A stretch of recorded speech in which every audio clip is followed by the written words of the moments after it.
1974 से 1978 तक एक इंसान ऐसी किलिंग स्ट्रीक पर निकल जाता है जिसमें वो 50 से ज़्यादा लड़कियों का रेप एंड ब्रूटल मर्डर कर देता है। एक ऐसा किलर जो खुद का केस खुद लड़ता है और उसमें भी वो लॉयर्स एंड जज को ओवर पावर कर देता है अपनी स्मार्टनेस से।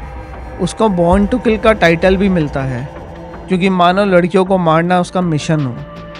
ये केस है टेड बंडी का। सो गाइस, आज का जो केस है वो अमेरिका के मोस्ट नोटोरियस क्रिमिनल का केस है। पहले हमने सोचा था कि इसको बहुत शॉर्ट में समराइज कर लेंगे, बट जैसे जैसे हम डिटेल्स में गए हमें ऐसी शॉकिंग चीज़ें पता पड़ी कि हमने सोचा कि आपको ये केस डिटेल में बताया जाए, बिकॉज हमारा एम रहता है कि आपको सारी डिटेल्स बताएं। तो इसीलिए हमने इसको 2 पार्ट में करने का सोचा है। तो चलिए विदाउट एनी फर्दर डिले इसको स्टार्ट करते हैं।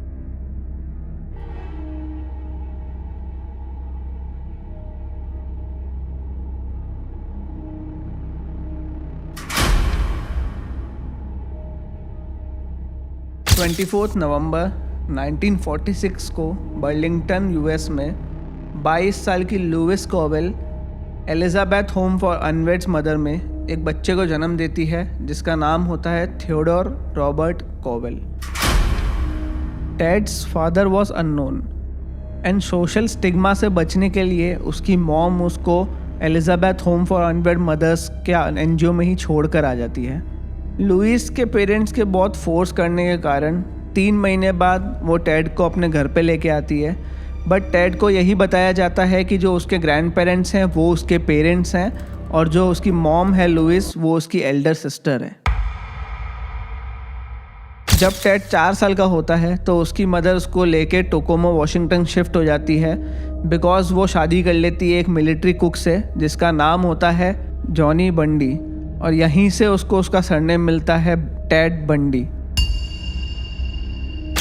बचपन से ही टेड को बोलने में बहुत दिक्कत होती थी, इसी कारण स्कूल में बच्चे उसका बहुत ज़्यादा मजाक उड़ाते थे और बहुत ज़्यादा ही बुली होता था वो। थोड़ा सा बड़ा होने पर टेड के हाथ में उसका बर्थ सर्टिफिकेट लगा जिसमें उसको पता चला कि उसकी जो एल्डर सिस्टर है वो ही उसकी मॉम है, और उसके जो फादर का जो कॉलम था उसमें लिखा हुआ था unknown. He was deeply disturb और उसको ये लगने लगा था कि सब कुछ एक झूठ है, हर कोई उससे झूठ बोलता है। एक सुबह जब लुइस की यंगर सिस्टर जूलिया कोवेल उठी तो वो देखती है कि उसके चारों तरफ किचन नाइफ्स पड़े हैं और पास में 3 साल का टेड स्माइल कर रहा है। This proves he was a born psychopath. 1966 में टेड यूनिवर्सिटी ऑफ वॉशिंगटन में under graduate in psychology pursue करता है। While studying in the university वो एक लड़की से मिलता है जिसका नाम होता है डायन एडवर्ड्स। डायन कैलिफोर्निया के एक बहुत ही वेल्दी फैमिली से बिलोंग करती है और इसी कारण उसके जो एटिकेट्स होते हैं, उसका जो ड्रेसिंग सेंस होता है वो सब बिल्कुल परफेक्ट होता है। उसकी इन्हीं क्वालिटीज़ के कारण Ted was deeply in love with her and so was she. Ted and डायन मेजॉरिटी ऑफ टाइम साथ में स्पेंड करते थे, लॉन्ग ड्राइव्स पे जाया करते थे, एंड इंट्रोगेशन के टाइम पर टेड ने खुद बताया है कि ये मोमेंट उसकी लाइफ के सबसे हैप्पी मोमेंट्स में से थे। बट ये खुशियाँ ज़्यादा दिन रहने वाली नहीं थी, बिकॉज डायन चाहती थी कि टेड कुछ ऐसा करे कि वो उसके अपर क्लास स्टेटस को मैच कर सके, और टेड भी यही चाहता था। एंड इसी के कारण टेड ने पॉलिटिक्स ज्वाइन करी। रिपब्लिकन पार्टी के साथ जुड़ने के बाद वो उनके कैंपेन्स मैनेज करने लगा और उसने थोड़ी बहुत पॉपुलैरिटी भी हासिल करी, बट इवेंचुअली वो ज़्यादा कुछ कर नहीं पाया। रिपब्लिकन पार्टी के लीडर को टेड बहुत ही ज़्यादा एडमायर करता था और उसी का देखा देखी करके टेड ने आगे जाके एक फोक्सवैगन बग भी खरीदी थी जो उसने आगे अपने क्राइम्स में यूज़ करी। पॉलिटिक्स में बहुत ट्राई करने के बाद में भी वो कुछ बन नहीं पाया, तो उसने डिसीजन लिया कि वो लॉ स्कूल जाके एक लॉयर बनेगा, बट वहाँ भी उसकी किस्मत उसका साथ नहीं देती है। अनफॉर्चुनेटली उसको किसी अच्छे लॉ स्कूल में एडमिशन नहीं मिलता है, तो उसको मजबूरन एक मीडियोकर लॉ स्कूल ज्वाइन करना पड़ता है जो दूसरे स्टेट में होता है। उसके इन्हीं सारे फेलियर्स के कारण डायन भी उससे ब्रेकअप कर लेती है। इस इंसिडेंट के बाद टेड बहुत ज़्यादा ही इनसिक्योर हो जाता है और उसने ये सब खुद बताया है, जो आप आगे देखेंगे। I experienced any number of insecurities with Diane. There were occasions when I felt that she expected a great deal more from me than I was really capable of giving. I was not in a position to take her out and squire around in the manner which she was accustomed, but or buy her clothing, I think I was coming apart at the seams. Maybe she saw it, maybe didn't understand, what I was going through. Throughout the summer, Diane and I corresponded less and less. And then Diane stopped writing, and I started to get fearful about what she was up to. I had this overwhelming feeling of rejection that stemmed not just her, but everything. The tail end of that summer was really a blank. I mean, it was a nightmare for me. In there somewhere was a desire to have some sort of revenge on Diane. But for the end of the summer, I'm serious. It's a blank. I don't know what the hell I did.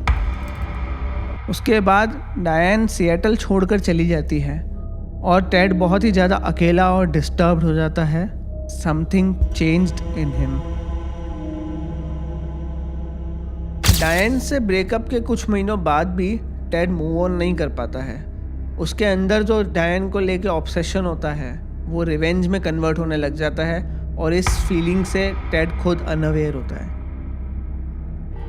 1 फरवरी 1974 एक 21 साल की student Linda N अपने weather studio जाते वक्त गायब हो जाती है। जब लिंडा शाम को अपनी फैमिली डिनर पर नहीं पहुंचती है तो उसके घर वाले थोड़ा पैनिक में आ जाते हैं। देन वो इंक्वायर करते हैं तो उनको पता चलता है कि लिंडा न तो हॉस्टल से अपने स्टूडियो तक गई थी, न वो अपनी क्लासेस में पहुंची और न ही वो डिनर पे पहुंची। घर वाले इतना पैनिक में आ जाते हैं कि वो सीधा पुलिस को फ़ोन लगाते हैं। जब पुलिस तहकीकात चालू करती है तो वो लिंडा के रूम तक जाती है। रूम पे पहुंचते ही जब पुलिस वाले रूम का गेट खोलते हैं तो वो देखते हैं कि रूम तो एकदम नीट एंड क्लीन बना हुआ है जैसा होना चाहिए, बट जब वो उसके बेड तक जाते हैं तो बेड पे देखते हैं कि एक छोटा सा स्टेन दिख रहा है उनको ब्लड का। बट जैसे ही वो मैट्रेस को पलट के देखते हैं तो वहाँ पे पूरा ब्लड होता है। इन रियलिटी होता ये है कि जब लिंडा अपने अपार्टमेंट से निकलती है स्टूडियो जाने के लिए तब रास्ते में टेड की नज़र उस पर पड़ जाती है। एंड सिंस लिंडा जो होती है वो बहुत ही ज़्यादा रिजेंबल करती है डायन से, तो टेड अपने आप को रोक नहीं पाता उसको अप्रोच करने के लिए। एंड क्योंकि टेड एक बहुत स्मूथ टॉकर होता है प्लस वो बहुत ही ज़्यादा हैंडसम भी होता है, तो उसके चार्म से लिंडा भी बच नहीं पाती है। वो दोनों कुछ देर बात करते हैं एंड देन लिंडा के अपार्टमेंट की तरफ चले जाते हैं। लिंडा के अपार्टमेंट पहुंचते ही टेड और लिंडा के बीच में नॉर्मल कॉन्वर्जेशंस होती हैं अनटिल टेड के अंदर का जो रिवेंज होता है वो उसको ओवरपावर करने लग जाता है। लिंडा के बहुत मना करने के बावजूद टेड रेप्ड हर। एंड इस क्राइम के बाद में जब टेड को रियलाइज़ होता है कि वो फंस सकता है तो वो लिंडा का मर्डर कर देता है। एंड अननोइंगली ये सब करने के बाद में टेड को अंदर से एक सेटिस्फैक्शन और प्लेजर फील होता है। 4 महीने बाद एक और लड़की जॉर्गन हॉकिंस भी मिसिंग हो जाती है। एंड नोटिस करने की बात यह है कि जॉर्गन और लिंडा दोनों एक ही जगह से गायब हुई होती हैं। अब हर मंथ एक लड़की गायब हो रही होती है। 6 महीने में 6 लड़कियां मिसिंग हो जाती हैं। वॉशिंगटन यूनिवर्सिटी और उसके आसपास की मल्टीपल यूनिवर्सिटीज से Donna Gail Manson, Suzanne Rancourt, Roberta Kathleen Parks और ब्रेंडा बॉल मिसिंग होती हैं। मल्टीपल डिसअपियरेंस के कारण वॉशिंगटन में खौफ का माहौल होता है। पुलिस भी बिल्कुल क्लूलेस होती है, इतना शातिर होता है टेड बंडी। इतने टाइम तक क्लूलेस रहने के बाद फाइनली पुलिस को एक ब्रेक थ्रू मिलता है। पुलिस को एक पैटर्न समझ आता है और वो पैटर्न ये होता है कि जितनी भी लड़कियां गायब हुई होती है वो 23 या 36 डेज के गैप में गायब होती हैं। बात ये थी कि टेड रिलीजियस कल्ट और ऑकल्ट कैलेंडर को अटैच करने की कोशिश करता था, लाइक सैटनिज्म एंड ह्यूमन सेक्रीफाइस। 14 जुलाई 1974 को लेक सैमामिश स्टेट पार्क वॉशिंगटन से 2 लड़कियां डेनिस एंड जेनिस ऑट एक ही टाइम पर गायब हो जाती हैं। लोग बहुत ढूंढने की कोशिश करते हैं बट उनका कोई क्लू नहीं मिलता है। जब पूछताछ होती है जेनिस के फ्रेंड्स से तो वो बताते हैं कि उनने जेनिस को एक लड़के से बात करते हुए देखा था और उस लड़के ने अपने आप को इंट्रोड्यूस करते हुए नाम बताया था टेड। पुलिस जेनिस के फ्रेंड से एक स्केच बनवाती है और वो स्केच दूसरे आई विटनेसेस को दिखाया जाता है, बट आयरनी देखो वो आई विटनेस उसको कंफर्म नहीं करते हैं और लैक ऑफ एविडेंस के कारण टेड बच निकलता है। टेड को ये सब करने में बहुत सेटिस्फैक्शन मिलता था, बट रियलिटी सिर्फ यही नहीं है। इन हिज अर्ली डेज वो पोर्नोग्राफी में बहुत ही ज़्यादा एडिक्टेड था। Pornography that was violence like wild sex tapes and because उसके अंदर ऑलरेडी फेलियर एंड बचपन के ट्रॉमास का गुस्सा था, अब वो रिवेंज में बदलने लगा और उसने उन्हीं लड़कियों को टारगेट करना शुरू किया जो उसके एक्स जैसी दिखती थी, जिसके हेयर्स उसकी एक्स की तरह थे, जो यंग एंड स्टाइलिश थी उसकी एक्स की तरह, और ये उसका एक तरीका बन गया रिवेंज लेने का। लेक सैमामिश के इंसिडेंट के बाद टेड यूटा मूव कर गया था अपने लॉ स्कूल को परस्यू करने के लिए। वहाँ कुछ टाइम उसने कोई किलिंग्स या मर्डर्स नहीं किए, इवन वो चर्च भी जाने लग गया था, but as we all know serial killers कभी अपनी हरकतों से बाज नहीं आते। And then one girl Melissa Smith gone missing. Police को 9 दिन बाद उसकी बॉडी मिली, उसको ब्रूटली मारा गया था और स्टॉकिंग से उसका गला दबा के उसकी जान ली गई थी। इसके कुछ मंथ बाद 2 और लड़कियां, नैन्सी विलकॉक्स जिसकी बॉडी कभी नहीं मिली और लॉरा एमी की बॉडी माउंटेन्स में मिली। 8 नवंबर 1974 को कैरल ड्रेंच नाम की लड़की मॉल जाती है। टेड उसका पीछा कर रहा होता है एंड मॉल के अंदर आके वो उससे बोलता है कि वो पुलिस वाला है एंड उसकी गाड़ी का शीशा किसी ने तोड़ के चोरी करने की कोशिश करी है। कैरल टेड के साथ में बाहर जाती है एंड टेड उसको बोलता है कि आप अच्छे से चेक कर लीजिए कुछ चोरी तो नहीं हुआ है।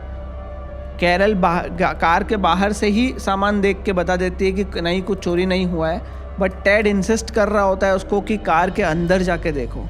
तो ये चीज़ से कैरल को थोड़ा सस्पिशियस फील होता है कि ये इतना इंसिस्ट क्यों कर रहा है। तो कैरल टेड से बोलती है कि आप अपना बैज दिखाओ पुलिस वाला। टेड वो भी दिखा देता है। देन टेड उससे बोलता है कि आप मेरे साथ पुलिस स्टेशन चलो और वहाँ पे जहाँ पे हमने चोर को पकड़ रखा है तो आप उसके अगेंस्ट कंप्लेन लिखा दो। तो कैरल उसके लिए फाइनली मान जाती है एंड कैरल उसकी कार में बैठ जाती है। थोड़ी दूर जाने के बाद में टेड एक खाली पार्किंग लॉट में जाके अपनी कार पार्क कर देता है। कैरल बहुत ज़्यादा डर जाती है, उसको लगने लगता है कि कुछ तो गलत होने वाला है उसके साथ में, ये उसकी लाइफ का लास्ट डे भी हो सकता है। तो कैरल फटाफट से गेट खोल के भागने की कोशिश करती है, बट टेड उसको पकड़ने की कोशिश में दोनों के बीच में हाथापाई शुरू हो जाती है। कैरल जैसे तैसे वहाँ से अपने आप को छुड़ा के मेन हाईवे की तरफ भागती है एंड वहाँ पे जो भी पहली कार उसको दिखती है वो सीधा जंप करके विंडो से उस कार के अंदर बैठ जाती है और बोलती है मुझे सीधा पुलिस स्टेशन लेके चलो। कैरल पहली विक्टिम होती है जो उसके ग्रिप से निकलने में कामयाब होती है एंड ये चीज़ उसको बहुत ही ज़्यादा ऑफेंड कर देती है और वो इतना रेज में आ जाता है, उसका ईगो इतना हर्ट हो जाता है कि जो पहली लड़की उसको दिखती है, स्कूल की छोटी सी बच्ची डेबी केंट, वो उसको ही मार देता है। उधर कैरल पुलिस स्टेशन पहुंच जाती है, वहाँ पे कंप्लेन लिखवाती है। पुलिस टेड का स्केच बनवाती है कैरल से एंड टेड फाइनली पकड़ा जाता है, बट टेड ज़्यादा दिन कैद में रहने वालों में से नहीं था। विद इन अ वीक वो जेल से फरार हो जाता है।